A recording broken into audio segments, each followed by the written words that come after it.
Good morning Bhasin sir. सीधे तौर पे हम देख रहे हैं कि बाजार में लगातार तेजी देखने को मिल रही है। क्या सर सबसे पहले तो बाजार पे नजरिया चाहिए आपका? हाँ, गुड मॉर्निंग मनीष, आपको डिम्पी। देखिए, market is a tale of two cities. Large cap banks underperform कर रहे हैं और सेलेक्ट मिड कैप्स बहुत ज्यादा आउट परफॉर्म, बहुत ज्यादा फ्रॉड दिख रहा है। मैं ये नहीं कह रहा कि यहाँ टॉप बन जाएगा, बट यहाँ आपको कॉशन रखना है। Don't chase the market. Feeling of missed out बहुत ह्यूमंगस है। मेरे को लगता है यहाँ से अगले 2 हफ्ते में एक अच्छा शार्पर देन एक्सपेक्टेड करेक्शन आएगा और उस समय आपको सेफ गार्ड करना है। सो इंडेक्स पे मेरा व्यू न्यूट्रल है, इन द सेंस करेक्शन जरूर आएगा in the next 2 weeks. Stock specific रहेंगे तो बेटर रहेंगे।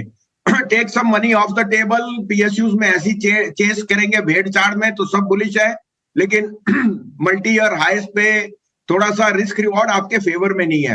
आई am not totally bearish, but I think markets are now pricing in all good news. थोड़ा सा पैसा आप अपने घर ले जाइए, wait for the market to stabilise, consolidation होए, कनेक्शन आए तो आपको एक मौका मिलेगा वापस री एंट्री का वसूली करने के लिए।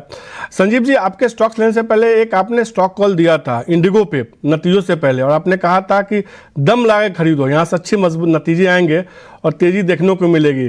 क्या रहा है इंडिगो पे और आपके 2 पिक्स? और हाँ, good Manish ji, thank you for remembering. बहुत बढ़िया आपने कहा। देखो 2780 2800 पे कहे थे रिजल्ट बहुत बढ़िया आएंगे, और देखिए अभी भी रिजल्ट।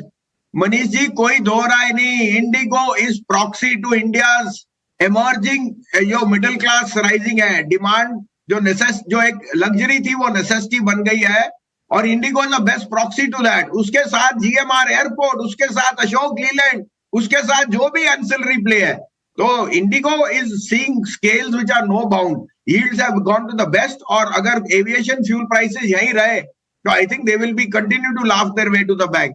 अब ये कहना कि 3200 3150 पे आप लीजिए, प्रॉफिट बुकिंग आ सकती है। Good news is priced in the result, तो स्टेटस को, बट जहां भी डिक्लाइन मिले इनको जरूर लीजिए। मेरा डार्क हॉर्स प्ले अभी भी अशोक लीलैंड है, जो मुझे लगता है वो और Maruti can be big outperformers, one on the four wheeler, one on the CV and the bus market, जहां अशोक लीलैंड वर्ल्ड का 3rd लार्जेस्ट बस मेकर है और इंडिया में 53% शेयर है। मैं आपको और भी बता दूं, आपको मैंने ग्रेसिम और जेएसडब्ल्यू भी कहे थे। जेएसडब्ल्यू भी अपने टारगेट के पास है और जिंदल स्टील भी, ये दोनों भी आपको थर्सडे फ्राइडे को आउट परफॉर्मर्स थे। अब आपके लिए 2 पिक्स है, आप कहे तो मैं शुरू करूं। बिल्कुल सर।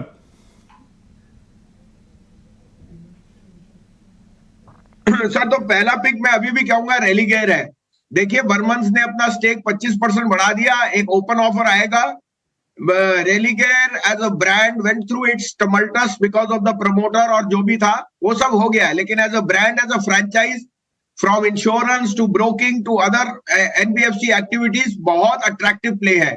और अगर अब ये बर्मन्स आप डाबर के अंडर आता है, I think the fire power will be even more. तो अगर आप एक स्टॉक को देख रहे हो जो यहां से इजिली अगले 1-1.5 साल में डबल हो सकता है, वो रेलिगेयर है। 235 पे इसका ओपन ऑफर है, तो 235 आपका बाइंग प्राइस होनी चाहिए, 225 का स्टॉप लॉस, 280 का टारगेट जो इसका प्रीवियस आया है मुझे बहुत जल्दी दिखते आता है। दूसरा मेरा पिक है, जो मैंने 2 टॉप पिक्स रहे हैं, नैल्को और आईओसी। आईओसी ने आज ही फ्राइडे को ही नया ब्रेकआउट दिया है। मैंने डिम्पी को 90, 100, 110, 120 पे कहा आईओसी और नैल्को नो ब्रेनर्स है। अभी भी मैं सोचता हूँ आईओसी कैन स्केल 175, 151 का टारगेट रखिए। तीसरा ये जरूर कहूंगा मनीष जी, अगर आप हेज करना जानते हैं तो ऑप्शन स्ट्रेटेजी में एक आध पुट जरूर लीजिए, आउट ऑफ मनी लीजिए, एट द मनी लीजिए, लेकिन थोड़ा सा सेफ गार्ड कीजिए। अगले 2 हफ्ते मार्केट के लिए थोड़े ट्रेचरस हो सकते हैं। ठीक है, डन।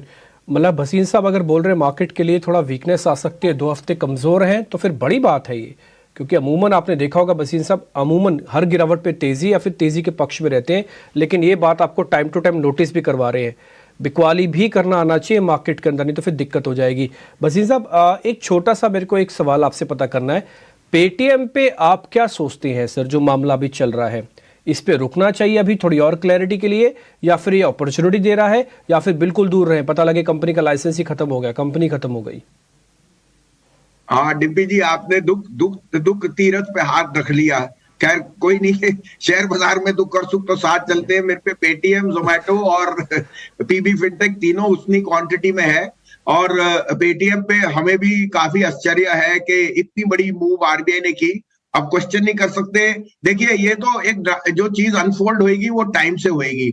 मैनेजमेंट ने ऑलरेडी डिनाई कर दिया है कि कोई भी सीईओ या कोई भी कंपनी पे कोई ऐसा, ना कोई ईडी या कोई ऐसा कोई है।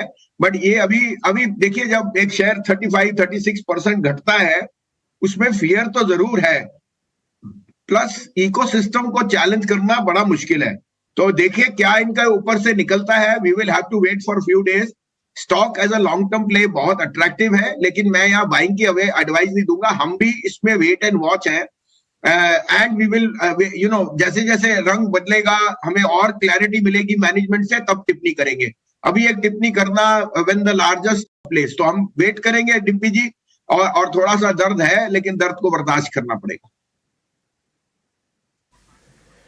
ठीक है भसीन साहब, बहुत बहुत शुक्रिया, थैंक यू वेरी मच। अच्छे से आपने गाइड भी कर दिया, पेटीएम पे भी गाइड कर दिया कि अभी कुछ तो नहीं करेंगे, एक बार देख लेते हैं और क्या होता है रेगुलेशंस में और क्या क्या निकल के आता है। Sir thank you very much, शुक्रिया sir, thank you very much. आगे बढ़ते हैं, जरा कुछ एक और शेयर्स पे व्यू पॉइंट ले